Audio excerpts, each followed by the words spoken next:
Civil சமூக உறுப்பினர்கள் என்கிற இந்த சாரார் போய் அமைச்சரோட பேச்சுவார்த்தை நடத்துறாங்க. இதற்கு முன்பதாகவும் 2 கூட்டங்கள் நடைபெற்று, கூட்டத்துக்கு போனவங்க அங்க போய் முஸ்லிம் சமூகத்துல பிரச்சனையா போய் பேசுவாங்க என்று பார்த்தா அங்க போய் உட்கார்ந்துகிட்டு என்ன பேசுறாங்கன்னா, இன்னும் பள்ளிவாசல்களை மௌலுதோத தர மாட்டேங்கிறாங்க. இது அதுல பேசப்பட்ட ஒரு அவர் சொல்லிட்டார், அது உங்க பிரச்சனை, நீங்க பாத்துக்கிறீங்கன்னு சொல்லிட்டாரு. அப்படித்தானே சொல்லுவாரு. நீதிයෙන් කිසි බාධාවක් නැහැ. මුස්ලිම් නර්සස්ලාට டாக்டர்ஸ்லாட்ட මේක අඳින්න එපා කියලා සර්කියුලර් එකක් කියමු කොහෙවත් ගහලා නැහැ. ஏன் இந்த கேள்வி முன்வைக்கப்பட்டது என்கிறது முக்கியமான ஒன்று. எதுக்காக அந்த கேள்வியை முன்வச்சிங்க? ஃபஹ்மிதா டீச்சருக்கு ஏற்பட்ட மாதிரி ஒரு பிரச்சனை வந்து அதற்கு எதிராக கோர்ட்ஸுக்கு போய் பாருங்க இப்படியெல்லாம் நடக்குது என்று சொன்னால் அது ஒரு கணக்கு. நம்ம அறிஞ்சு இந்த காலகட்டத்துக்குள்ள எங்கேயுமே இந்த மாதிரி பிரச்சனை வரல, ஆனால் இப்படி ஒரு பிரச்சனை இருக்குது என்கிற கேள்வி அந்த இடத்திலே முன்வைக்கப்படுகிறது. உடனே முருத்தட்டுவே தேரர் அவர்கள் வந்து அதற்கு எதிராக பேசுகிறார். மத அடையாளங்கள் எல்லாம் நாங்க தர முடியாது, அதெல்லாம் கொடுக்க முடியாதுன்னு பேசுறாரு. 1992 ஆகஸ்ட் மாதத்தில் பாராளுமன்றத்தில் எம்எல்ஏ ஹிஸ்புல்லா அவர்கள் ஒரு தீர்மானத்தை, தனிநபர் பிரேரணையை பாராளுமன்றத்திற்கு முன்வைக்கிறார். இந்த தீர்மானத்தை யாராவது எதிர்த்து வாக்களிக்கல, யாருமே எதிர்த்து வாக்களிக்கல. முழு பாராளுமன்ற உறுப்பினர்களும் இதுக்காக வாக்களிச்சாங்க. இப்படி இந்த பிரச்சனை இப்படி பாஸ் பண்ணப்பட்டது, இப்படி சொல்றீங்க இருக்கல சட்டத்தின் பிரகாரம் உடனடியாக அமைச்சர் பதிலளிக்கணும். அதுக்கு எனக்கு அமைச்சர் பார்லிமெண்ட்ல அந்த அதுக்கு நான் மோஷன் கொடுத்துருக்கேன் பார்லிமெண்ட்டுக்கு. எதற்காக இந்த சிவில் சமூக கூட்டம் என்கிறதே ஒரு கேள்வியா இல்லையா?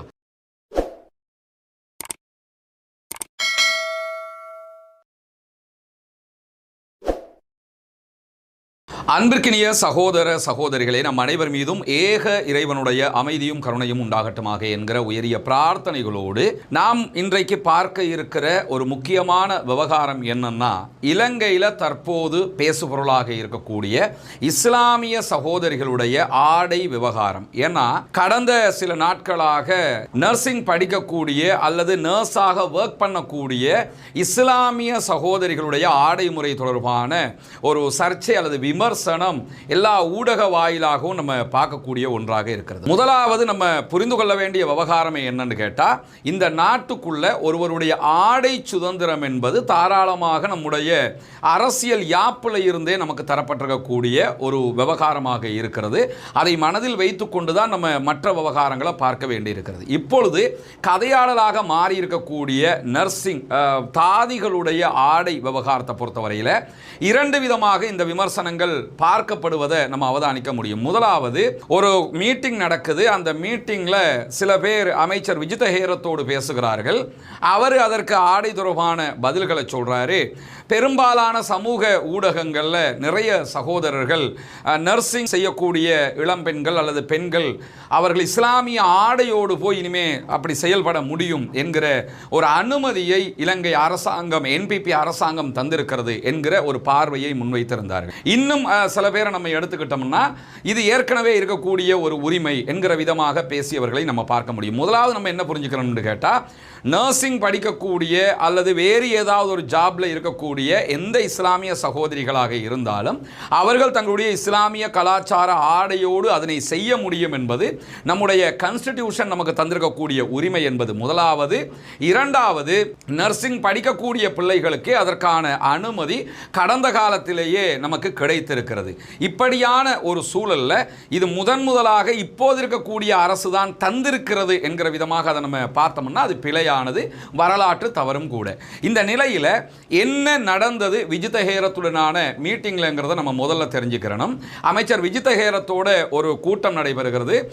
சிவில் சமூகம் சார்பான உறுப்பினர்கள் அதிலே கலந்து கொண்டார்கள் என்பதுதான் சொல்லப்பட்ட செய்தியாக இருந்தது. முதல்ல இந்த சிவில் சமூகம் எப்படி போறாங்க, எந்த அடிப்படையில் இவங்க அந்த இடத்துக்கு அழைக்கப்படுறாங்க என்கிறதுலேயே நிறைய விவகாரங்கள் பேச வேண்டிய ஒரு பகுதியும் இருக்கிறது. ஏன்னா அந்த இடத்துல போகிறவர்கள் யாரை ரெப்ரசன்ட் பண்ணி போறாங்க என்கிற கேள்விகள் எல்லாம் தொடர்ந்து எழக்கூடிய நிலையில் அது தொடர்பாகவே நான் பல பேரோடும் பேசிவிட்டு தான் இந்த வீடியோவை கூட நம்ம போடுறோம். சில செய்திகள் இப்போதைக்கு தேவையில்லை, தேவைப்பட்டால் பேச வேண்டிய அளவுக்கு இருக்கக்கூடிய செய்திகளாகவும் இருக்கிறது. இந்த சூழல்ல சிவில் சமூக உறுப்பினர்கள் என்கிற இந்த சாரார் போய் அமைச்சரோட பேச்சுவார்த்தை நடத்துறாங்க. இதற்கு முன்பதாகவும் 2 கூட்டங்கள் நடைபெற்றிருக்கு. முதலாவது நம்ம என்ன பார்க்கணும்னா, நாட்டுக்குள்ள ஒரு பிரச்சனை இருந்தால் அந்த பிரச்சனை தொடர்பாக ஒரு கதையாடலை உண்டாக்கி அந்த பிரச்சனைக்கு நம்ம கட்டாயம் தீர்வை எடுக்க வேண்டும். அந்த தீர்வு கூட முதல் கட்டமாகவே எதுவாக இருக்கணும்னு கேட்டால் உரிமையை சட்ட ரீதியாக வென்றெடுக்கிறதாக இருக்கணும். உதாரணமாக ஃபஹ்மிதா டீச்சர் அவர்கள் ஷண்முகா வித்யாலயத்திற்கு திருகோணமலையில் அபாயா உடுத்துக்கிட்டு டீச்சிங் பண்ணுறதுக்காக போகிறாங்க. அவங்களுக்கு அந்த அனுமதி மறுக்கப்படுகிறது. ஃபஹ்மிதா டீச்சர் அவர்கள் கிட்டத்தட்ட 5 ஆண்டுகள் அதற்காக சட்ட போராட்டம் நடத்தி தன்னுடைய உரிமையை வென்றெடுத்தார்கள். அதன் அடிப்படையில் யாரும் இனிமேல் அபாயா அணிந்து கொண்டு போகிற ஆசிரியர்களை தடுக்க முடியாது என்பது மீண்டும் சட்டத்திலே உறுதிப்படுத்தப்பட்டிருக்கிறது. இப்படி ஒரு சர்ச்சை ஏற்பட்டு அந்த சர்ச்சைக்கு சட்ட ரீதியாக போராடி உரிமையை பெற்றெடுப்பது தான் யதார்த்தமானது. ஏன்னா அரசியல்வாதிகள்கிட்ட நம்ம போய் பேசுறதுனால உடனே அதுக்காக தீர்வுகள் கிடைக்கிறது நீங்க எங்கேயும் பார்க்க முடியாது. அதுக்குன்னு ஒரு ப்ராசஸ் இருக்குது. சட்ட ரீதியாக பிரச்சனை வரும்போது அதை நம்ம உடனே பார்த்து தீர்த்திட முடியும். அதற்கான உரிமையும் சலுகையும் நமக்கு இந்த நாட்டிலே இருக்கிறது. இந்த இடத்துல நர்சிங் தொடர்பான ஒரு பிரச்சனை அமைச்சர் விஜித ஹேரத்திடத்தில் முன்வைக்கப்படுகிறது. முன்வைக்கப்பட்டதுக்கு அவர் என்ன பதில் சொன்னார் என்பதற்கு முன்பதாக ஏன் இந்த கேள்வி முன்வைக்கப்பட்டது என்கிறது முக்கியமான ஒன்று. எதுக்காக அந்த கேள்வியை முன்வச்சிங்க? ஃபஹ்மிதா டீச்சருக்கு ஏற்பட்ட மாதிரி ஒரு பிரச்சனை வந்து அதற்கு எதிராக கோர்ட்ஸுக்கு போய் பாருங்க இப்படியெல்லாம் நடக்குது என்று சொன்னால் அது ஒரு கணக்கு. நம்ம அறிஞ்சு இந்த காலகட்டத்துக்குள்ள எங்கேயுமே இந்த மாதிரி பிரச்சனை வரல, ஆனால் இப்படி ஒரு பிரச்சனை இருக்குது என்கிற கேள்வி அந்த இடத்திலே முன்வைக்கப்படுகிறது. அதற்கு பதிலளிக்கக்கூடிய அமைச்சர் விஜித ஹேரத் அவங்க மிக தெளிவாக என்ன சொல்றாருன்னு கேட்டா, නීතියක් නැහැ. යුනිවර්සිටි වල වෙන්නේ සමහර ස්කෝල වලත් වෙනවනේ. සමහර ටීචර්ස්ලා ප්‍රින්සිපල්ලා ඒ පුද්ගලයෝ මත සමහර රෙස්ට්‍රික්ෂන්ස් දානවා. නමුත් නීතියෙන් කිසි බාධාවක් නැහැ. මුස්ලිම් අය නර්සස්ලාට டாக்டர்ஸ்லாட்ட මේක අඳින්න එපා කියලා சர்க்குலர் එකක් කියමු කොහෙවත් ගහලා නැහැ. ஒவ்வொரு காலேஜ்லயும் ஒவ்வொரு ஸ்கூல்லையும் ஒவ்வொரு சிந்தனை உள்ளவங்க இருப்பாங்க. நாட்டுக்குள்ள எந்த சட்டமும் கிடையாது. நீங்க உங்க கலாச்சார ஆடை அணிஞ்சுக்கிட்டு போக முடியும், அதுக்கு எந்த தடையுமே கிடையாது. ஆனா ஒரு சிந்தனை உள்ளவங்க இந்த பிரச்சனையை கிளப்புவாங்க. காலாகாலமா நடக்கக்கூடிய ஒன்று தான். அப்படி ஏதாவது பிரச்சனை வந்தா எங்க கிட்ட சொல்லுங்க. ஆனா என்டிஎஸ்ல ஒரு பிரச்சனை இருக்குது, நர்சிங் டீச்சிங் சர்வீசஸ்ல ஒரு பிரச்சனை இருக்கத்தான் செய்யுது. அதை நாங்க என்னன்னு சொல்லி பார்க்கணும் அப்படின்னு சொல்லி அந்த வீடியோவில் அவர் சொல்லி முடிப்பார். இங்க நமக்கு எழக்கூடிய ஒரு கேள்வி என்னன்னு கேட்டால், முதலாவது எங்கேயுமே இப்படி ஒரு கதையாடல் இல்லாத நிலையில் இந்த கதை உருவாக்கப்பட்டிருக்கிறது. இரண்டாவது, என்டிஎஸ்ல ஒரு பிரச்சனை இருக்குது, விஜித ஹேரத் அவர்களே அந்த இடத்துல சொல்றாரு. என்டிஎஸ்ல இப்படி ஒரு பிரச்சனை இருக்கிறது என்று இருக்கும்போது இந்த பிரச்சனை எப்படி தீர்க்கப்பட்டிருக்கணும்? அவரோட போய் சாதாரணமாகவே பேசி இப்படி ஒன்று இருக்குது, உங்க கவர்மெண்ட்ல இதுக்குரிய மாற்று ஏற்பாட்டை பண்ணிட்டீங்கன்னு சொன்னா நல்லா இருக்கும் என்கிறது ஒரு அமைதியான சூழல்ல காதும் வச்ச மாதிரி நடந்திருந்தால் இன்றைக்கு இவ்வளவு இனவாதம் பேசக்கூடியவங்க வெளியில வந்து பேச வேண்டிய தேவையே ஏற்பட்டிருக்காது. ஆனால் அப்படி பேசப்படவில்லை, அது பப்ளிக்ல பேசப்படுது. இதுல இன்னொரு கேள்வி என்னன்னா, இந்த சிவில் சமூகம் என்கிற பேர்ல போய் இந்த கூட்டம் நடத்தக்கூடியவர்கள் இதற்கு முன்பதாகவும் 2 கூட்டம் நடத்தினார்கள். அந்த செய்திகளும் வெளியே வந்திருந்தது. அதில் குறிப்பாக முதலாவது கூட்டம் அல்லது 2வது கூட்டம் தொடர்பாக மூத்த ஆலிம் ஷேக் ஃபதீல் அவர்கள் கூட அவருடைய முகநூல் பக்கத்தில் தன்னுடைய ஆதங்கம் ஒன்றை வெளியிட்டிருந்தார். என்னன்னா, கூட்டத்துக்கு போனவங்க அங்கே போய் முஸ்லீம் சமூகத்தில் பிரச்சனையை போய் பேசுவாங்க என்று பார்த்தா அங்கே போய் உட்காந்துக்கிட்டு என்ன பேசுறாங்கன்னா, இன்னும் பள்ளிவாசல்களை மௌலுதோத தரமாட்டேங்கிறாங்க. இது அதில் பேசப்பட்ட ஒரு அவர் சொல்லிட்டார், அது உங்கள் பிரச்சனை நீங்கள் பார்த்துக்கிறீங்கன்னு சொல்லிட்டார். அப்படித்தானே சொல்லுவார். அவர் இதில் வந்து தலையிடுவாரா? தலையிட மாட்டார். இரண்டாவது ஒரு கூட்டத்தில் போய் இதே மாதிரி இன்னும் ஒரு குற்றச்சாட்டு முன்வைக்கப்பட்டிருக்கு. அது என்னன்னா, இங்கே இருக்கக்கூடிய இயக்கங்களுக்குள்ள இஸ்லாமிய சமூகத்துக்குள்ள இருக்கக்கூடிய மார்க்க ரீதியிலான முரண்பாடுகளை அங்கே போய் காலாகாலமாக இதைத்தான் எல்லோரும் எல்லா ஆட்சியாளர்களிடத்திலும் சொல்லிக்கிட்டு இருந்தது. அதையே இவங்கள்ட்டையும் போய் சொல்லும் போது அவங்க தெளிவாக சொல்லிட்டாங்க, இதை எங்ககிட்ட நீங்க பேசி சரிப்பட்டு வராது, உங்க இடத்துல நீங்க பேசி தீர்த்துக்கிறணும். அப்பதான் இந்த கேள்வி என்ன எழுதுன்னு கேட்டா, இந்த சிவில் சமூகம் என்பது முஸ்லீம்களுடைய பிரச்சனையை பேசுவதற்காகவா அல்லது எங்களுக்குள்ள இயக்க சிந்தனைகள் இருக்குது ஒரு சாராருடைய கருத்தை மட்டும் கொண்டு போய் அரச மட்டத்திலே சேர்ப்பதற்காகவா என்கிற கேள்வியும் எழுகிறது. இப்படியான சூழல்ல தான் இந்த நர்சிங் தொடர்பான பிரச்சனை வந்தது. அமைச்சர் தெளிவாக அதற்கு பதில் சொல்லிவிட்டார். இது சொல்லி இந்த செய்திகள் மீடியாவில் பப்ளிஷ் ஆனதுக்கு பிறகு உடனே முருத்தட்டுவே தேரர் அவர்கள் வந்து அதற்கு எதிராக பேசுகிறார். மத அடையாளங்கள் எல்லாம் நாங்க தர முடியாது, அதெல்லாம் கொடுக்க முடியாதுன்னு பேசுறாரு. அதே மாதிரி இன்னும் சில பௌத்த மதகுருமார்கள் வந்து பேசுகிறார்கள்.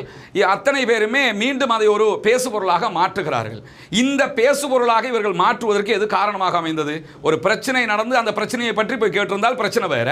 ஆனா எந்த பிரச்சனையுமே இங்கே நடக்கல. ஆல்ரெடி நமக்கு இந்த உரிமை வேற தந்திருக்குது. உரிமை இருக்குதுங்கிறதையே தெரியாம போய் கேள்வி கேட்டிருக்கிறோம்னா எதற்காக இந்த சிவில் சமூக கூட்டம் என்கிறதே ஒரு கேள்வியா இல்லையா?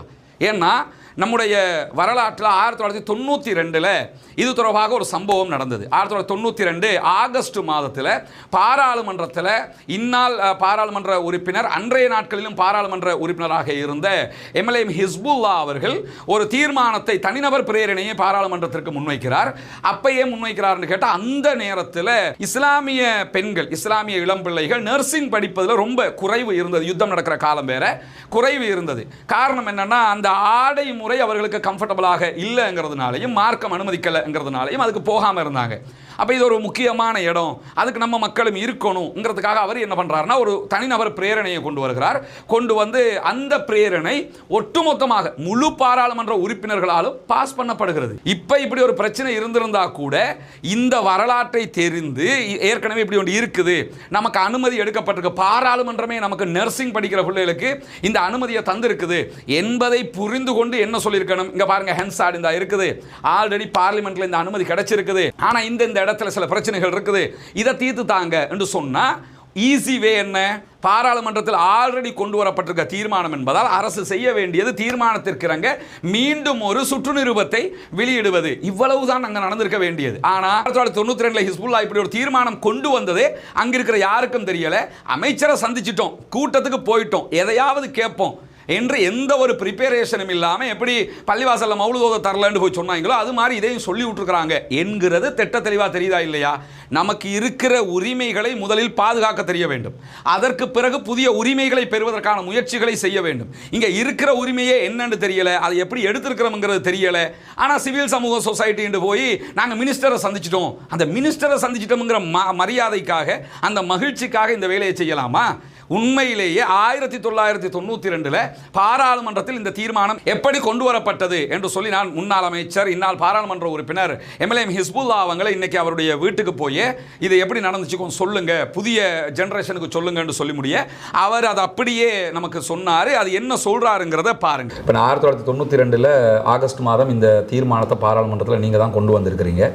இந்த தீர்மானம் சம்பந்தமாக அன்னைக்கு என்ன நடந்தது, ஏன் இந்த தீர்மானத்தை அன்னைக்கு கொண்டு வர்றதுக்கான நிர்பந்தம் வந்தது, எல்லாத்தையும் கொஞ்சம் சொல்லுங்கள். பிஸ்மில்லாஹிர் ரஹ்மானிர் ரஹீம்.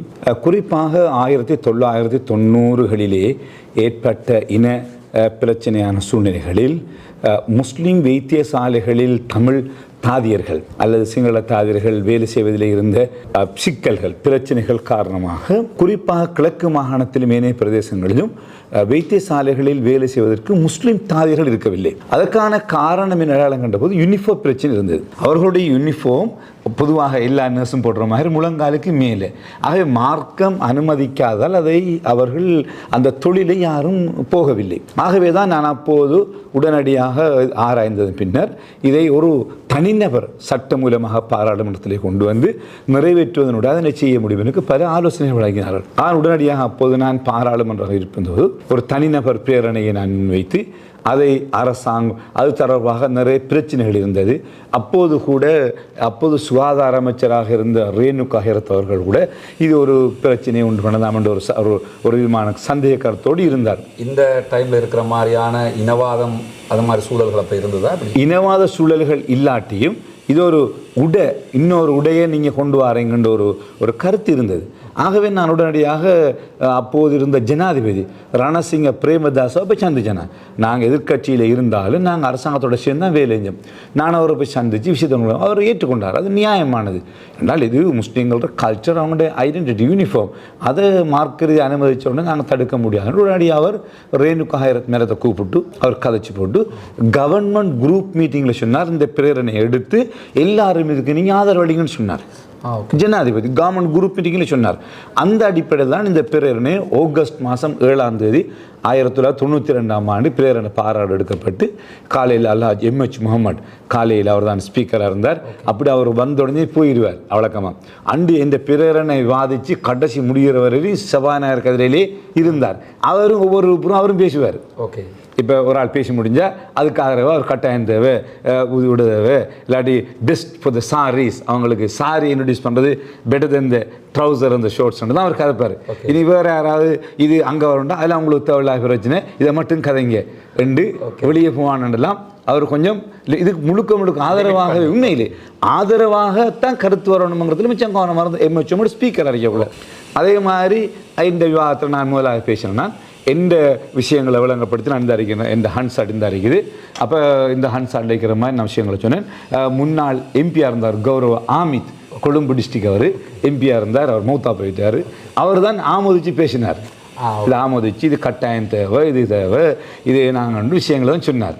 அவை நானும் சூரத்துல் முஃமினீனில் இருக்கிற குர்ஆன் ஆயத்துக்களை தான் ஓதி சிறானே இது சம்பந்தமாக இந்தந்த சூறாக்களில் வந்திருக்கிறதோ அந்த சூறாக்களை தான் முழுக்க ஓதித்தான் நான் என்ன செஞ்சேன் இந்த இந்த விஷயங்களை தான் தீரும். இது ஏன் குர்ஆனில் இன்னும் எங்கள் ட்ரெஸ்ஸை பற்றி என்ன சொல்லுதோ இருக்கிற பிரச்சனை குர்ஆன் ஆயத்துக்களை தான் ஓதித்தான் நிறைய ஓதினேன் சிறானே.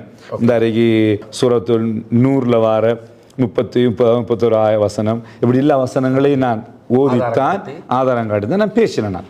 ஆகவே அந்த அது அதுக்கு பிறகு அது இந்த பில்லில் அதுக்கு பிறகு எனக்கு பொறுத்தால அபூபக்கர் எம்பி பேசினார், அவர் உங்கள் ஸ்ரீலங்கா முஸ்லீம் பேசினார்.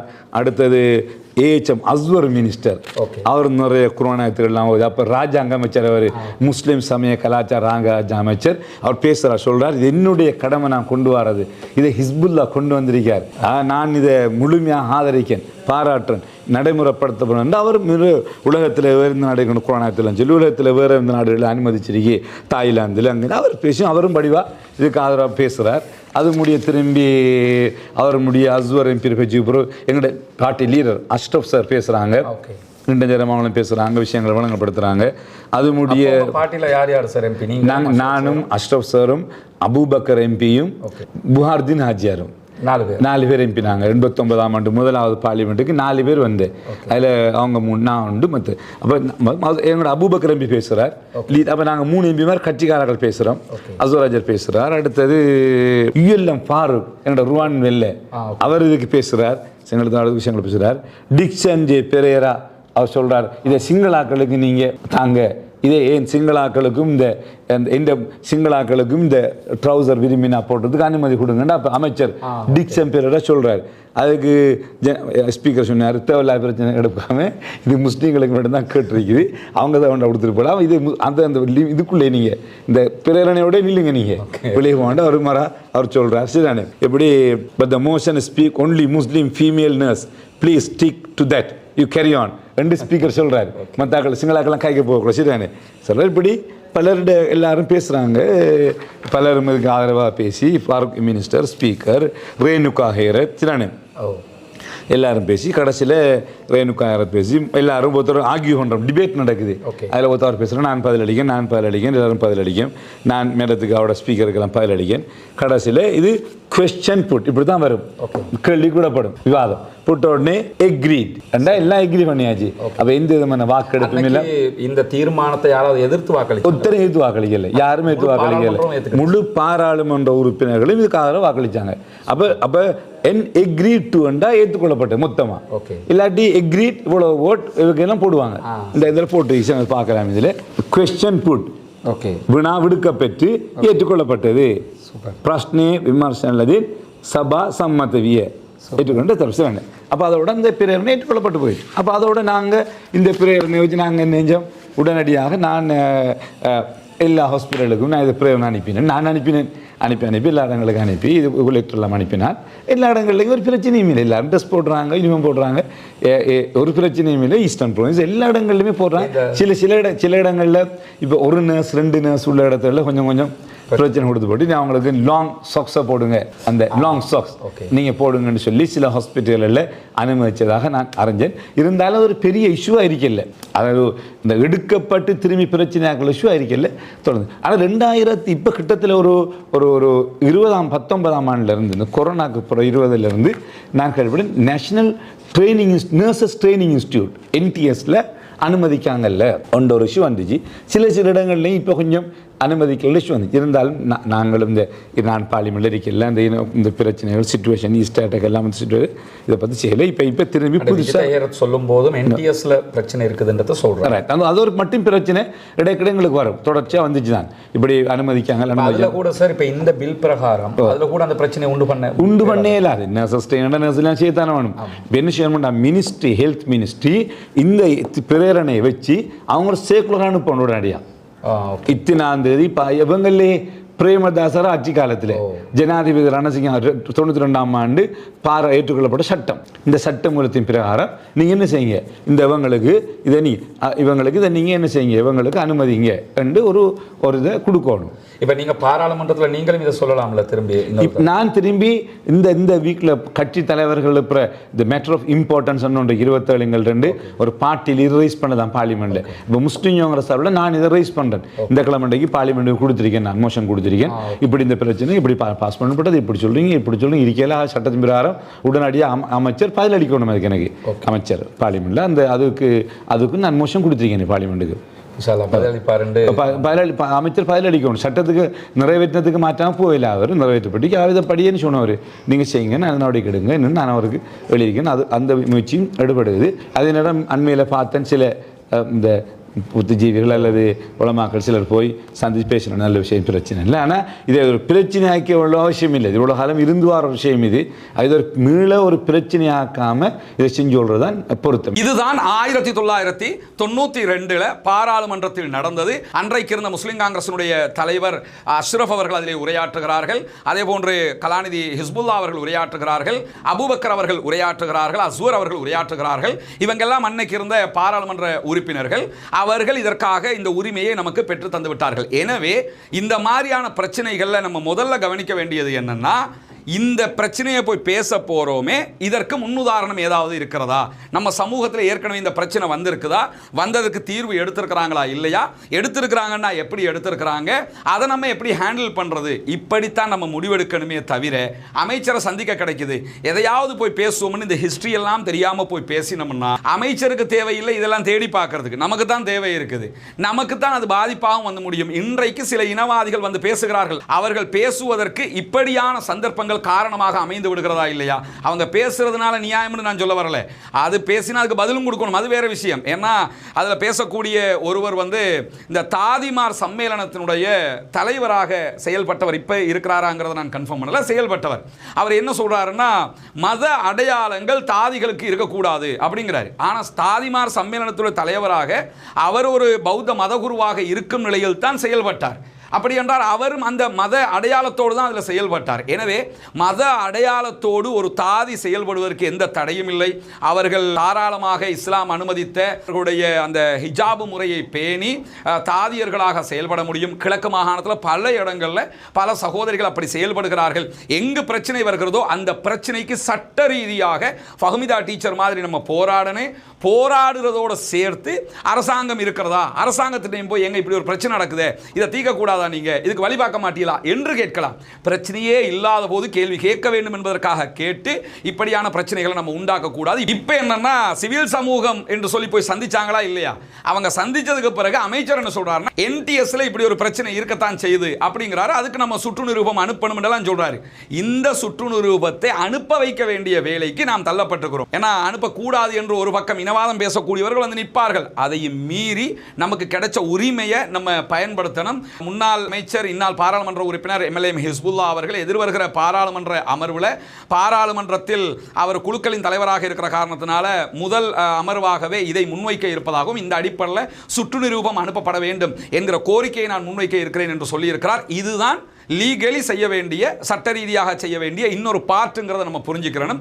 இப்படி சட்ட ரீதியாக எப்படி அணுக வேண்டும் என்று அணுகிட்டோம்னா, நீதிமன்றம் தலையிடும் போது அல்லது பாராளுமன்றம் தலையிடும் போது அதற்கான தீர்வு கிடைக்கும். தீர்வு கூட பிரச்சனைக்கு தான் நம்ம தேடணுமே தவிர பேசணுங்கிறதுக்காக எதையாவது தயவு செய்து போய் பேசாம ப்ரிப்பேர் ஆகிட்டு போய் சிவில் சமூக சொசைட்டின்னு போறீங்களா, யார் போறீங்களோ, என்ன கேள்வி கேட்க போறீங்க, எதை அடிப்படையில் கேள்வி கேட்க போறீங்க, இந்த பிரச்சனை எங்க இருக்குது, இந்த பிரச்சனையுடைய வேறு என்ன, இதுக்கு ஏதாவது ஏதாவது வழக்கு போடப்பட்டிருக்குதா அல்லது இது பாராளுமன்றத்தில் ஆல்ரெடி பேசப்பட்டிருக்குதா, ஹென்சார்ட்ல இருக்குதா, இப்படியெல்லாம் எடுத்துக்கிட்டு போய் பேசினா அமைச்சரும் என்ன பார்ப்பாருன்னா, நம்மளை சந்திக்க வர்றவங்க அத்தனை பேரும் ரொம்ப பிரில்லியண்டா இருக்கிறாங்க, பல விவகாரங்களை தேடி எடுத்துக்கிட்டு வர்றாங்க என்கிற ஒரு நல்லெண்ணமும் புலப்படும். எனவே நம்முடைய சமூகத்தினுடைய அறிவு ஆற்றலையும் நம்முடைய சமூகத்தினுடைய தேவையையும் நம்முடைய சமூகத்தினுடைய உரிமைகளையும் நாம் கொண்டு போய் சேர்ப்பதற்கு மிக தெளிவாக இப்படியான வாய்ப்புகளை பயன்படுத்த வேண்டும் என்பதிலே மாற்று கருத்திலே பயன்படுத்தும் போது, அதற்கு தகுதியானவர்களை கொண்டு பயன்படுத்துகிற போது அது மிகவும் பலனளிக்கக்கூடிய ஒன்றாக மாறிவிடும் என்பதுதான் நம்முடைய